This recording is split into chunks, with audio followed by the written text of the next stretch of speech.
Happy Saturday and happy mod day to you. Surprise, we've got 4 mods released today on the mod for Farm Sim 25.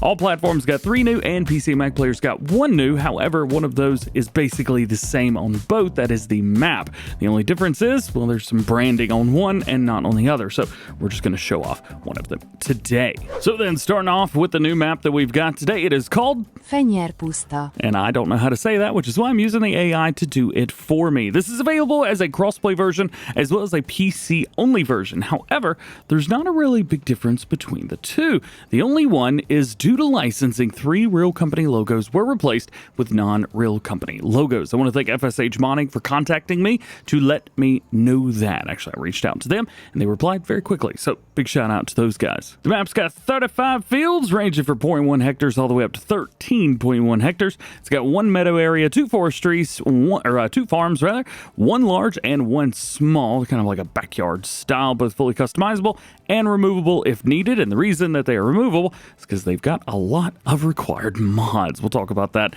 here in a minute. We've also got 6 different sell points, custom-made objects, railway with a unique locomotive, Hungarian license plates throughout, and they do say that the tornado probability has been reduced to match the Hungarian weather conditions, and cotton does not appear on the map, but it can be planted.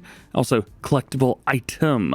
Doesn't say anything about a plural, so there is that. If we take a look, we don't have any new crops that have been added, and if we take a look at our farmland here, so we've got farmland 12, 11, 1 is up there as well, and then we have 39 over here too, and then right smack dab in the middle, we have farmland number 40, which is going to be our main farm with the house and all that good stuff. It is kind of in a strip, so you can kind of just start at one end and fly over. You can place down stuff if you would like. Of course, you do own that land, and naturally, Grandpa is out here waiting on you, buddy. Checking out our crop calendar. Here that is. Start from the bottom up this time, a little bit backwards.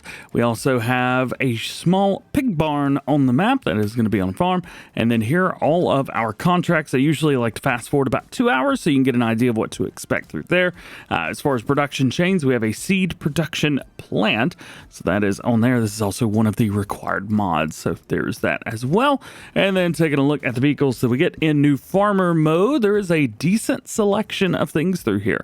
I was very impressed with the starting equipment on here. Very, very nice indeed. I think everybody will find something that they can use through there. I don't normally show collectibles, but because it was a singular item, not plural in the mod description, I did want to check, and well, they are all over the place. So that means multiples. Let's take a look at the town real quick. The town looks pretty cool, man.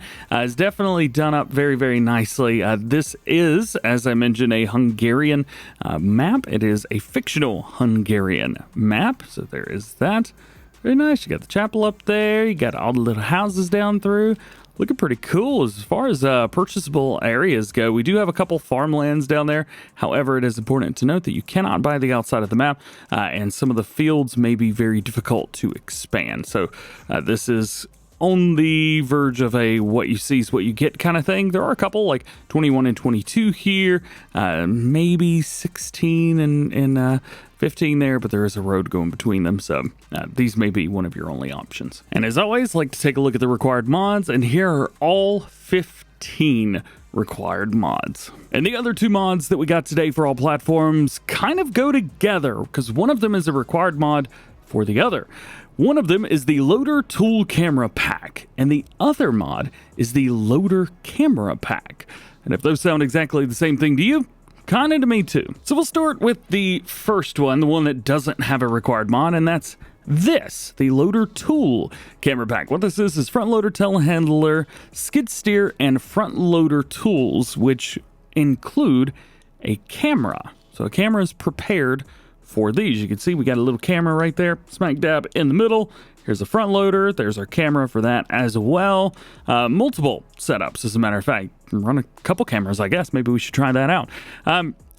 So that's pretty cool, pretty neat, in fact. However, well, there's really no vehicles that have cameras on them. Also, you need the Mercedes-Benz DLC for this to even work to begin with. So if you don't have that, well, I don't know what to tell you. You can see right here, it requires MB DLC for camera and requires MB DLC plus installed vehicle. So here is all the vehicles that are prepared for this. And the only differences with these vehicles is they've got color, and then they have a rear view camera and a working camera. However, the working camera only works when you've got the other tool pack. Otherwise, it's just nada. So we can select the monitor there, and it's going to add a monitor inside. And whenever we back up, we are going to see that we got a camera on the back.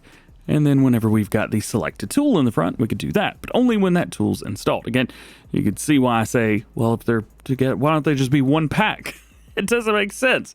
Me either, homie. Me either. But it is the way that it is. I do appreciate that they've gone through and added cameras to everything, so at least that is nice, and you can see everything that's installed. So I'm just going for a Merlot here, and then we've also got the pallet forks, which come along with the other pack. So we're going to detach first. So in here, you can see no camera found. Whenever I back up, the rear camera turns on. That's pretty cool.